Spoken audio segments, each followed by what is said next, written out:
La exposición es la cantidad de luz que recibe el sensor.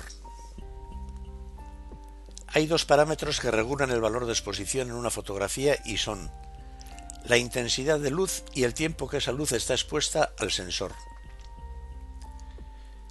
Hemos visto que con el diafragma podemos controlar la cantidad de luz. Con el obturador podemos controlar el tiempo que esa luz está expuesta al sensor. Hay un tercer parámetro que influye en la exposición y es la sensibilidad ISO, que determina cuánta luz es necesaria para captar correctamente la fotografía. En principio consideraremos este parámetro como fijo, en la sensibilidad más baja, normalmente a ISO 100. Sensibilidades más altas afectan a la calidad de la imagen. Las cámaras disponen de unos mandos, unos diales giratorios con los que controlamos estos parámetros.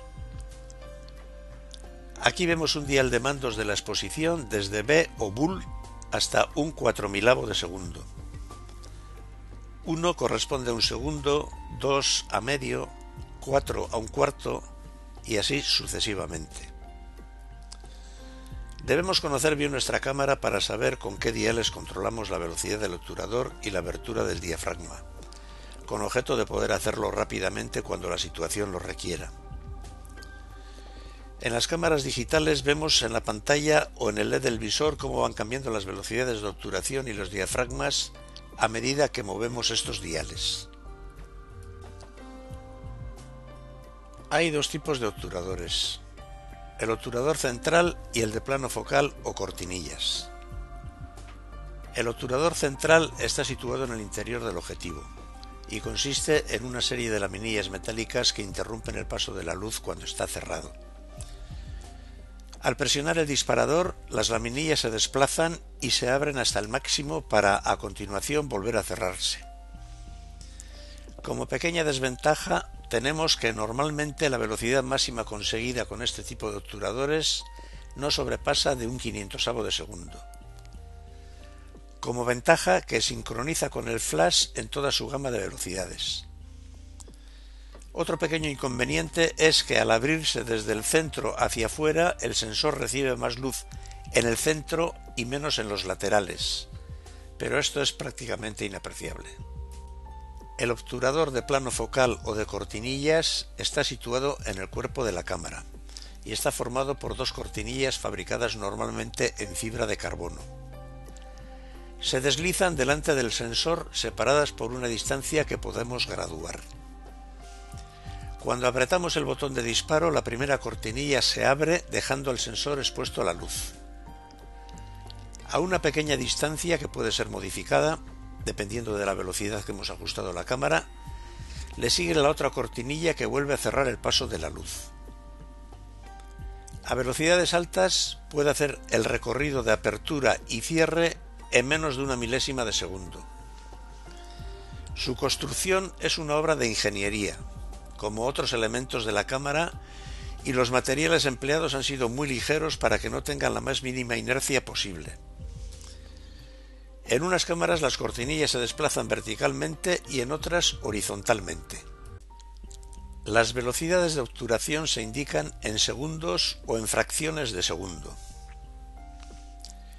El salto de cada valor al siguiente se llama punto o paso. Al igual que el diafragma, cada velocidad es el doble o la mitad que la anterior o posterior respectivamente. Actualmente las cámaras disponen de la posibilidad de controlar la velocidad de obturación en valores de la mitad e incluso un tercio de paso, con el fin de tener más control sobre la exposición.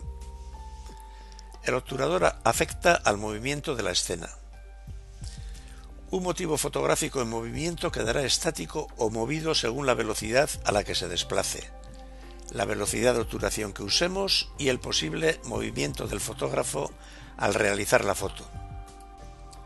Vistos los tres parámetros fundamentales sobre los que se apoya la exposición y dada la equivalencia de doble o mitad que se establece en cada modificación de un paso, observamos que es posible modificar un parámetro si corregimos convenientemente cualquiera de los otros dos.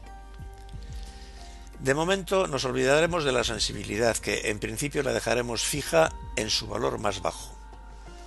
trabajaremos con la abertura del diafragma y la velocidad de obturación.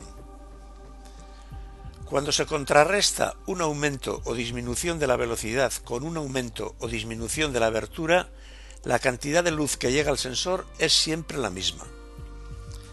Esto significa que existen distintas combinaciones diafragma-velocidad y se puede obtener una fotografía con el mismo grado de exposición, la misma cantidad de luz, pero con efectos distintos. En cuanto establecemos una relación velocidad-diafragma, por ejemplo, un 125avo a f8, automáticamente se nos abre un abanico de posibilidades o parejas diferentes, pero iguales en cuanto a grado de exposición. Con cualquiera de esas parejas, el sensor recibe la misma cantidad de luz. La elección de una u otra combinación estará en función del movimiento de la escena o de la profundidad de campo que deseemos. Si hacemos otra combinación de diafragma-velocidad de obturación, se nos abre otro abanico de parejas. Con los obturadores de cortinillas, el sensor recibe la misma cantidad de luz por todas las partes. Las cortinillas realizan el recorrido en la misma dirección. En reposo hay una primera cortinilla tapando el sensor y una segunda escondida por encima de él. Vamos a ver qué pasa en el momento de presionar el disparador en velocidades hasta un 200avo de segundo. Esto es una simulación en cámara lenta. Cae la primera cortinilla exponiendo el sensor a la luz y una vez transcurrido el tiempo de exposición necesario baja la segunda a la misma velocidad que la primera y se queda delante del sensor, volviendo a impedir que llegue la luz. Hasta velocidades de un 200avo de segundo podemos sincronizar con el flash. Ahora vamos a ver otra simulación en cámara lenta de lo que ocurre con velocidades más rápidas de un 200avo de segundo. La rendija por donde entra la luz es más pequeña cuanto más rápida es la velocidad. Este movimiento lo puede hacer el obturador a unas velocidades controladas de menos de una milésima de segundo.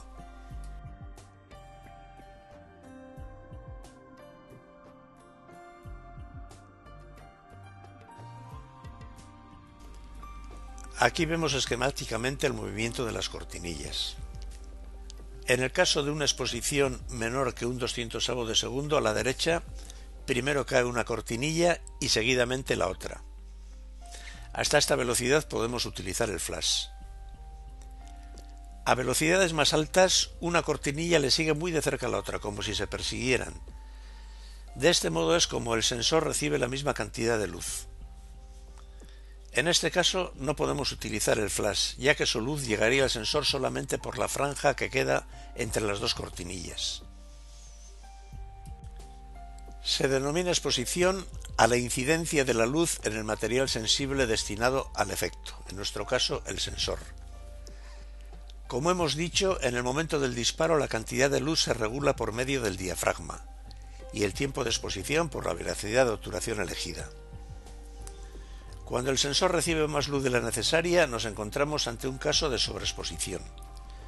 Y cuando recibe menos luz, hablamos de una subexposición.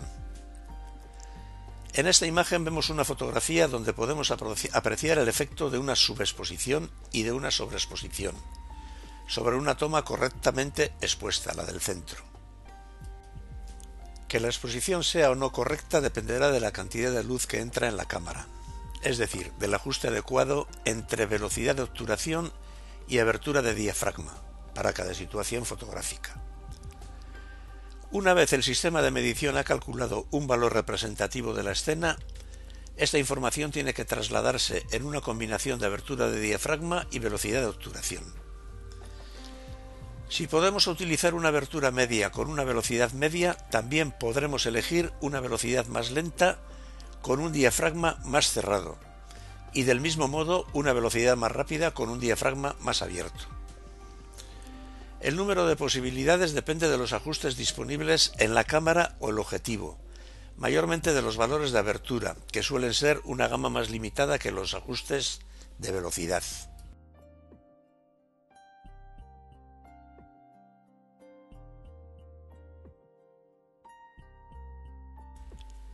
En el siguiente capítulo seguiremos viendo más cosas sobre la exposición.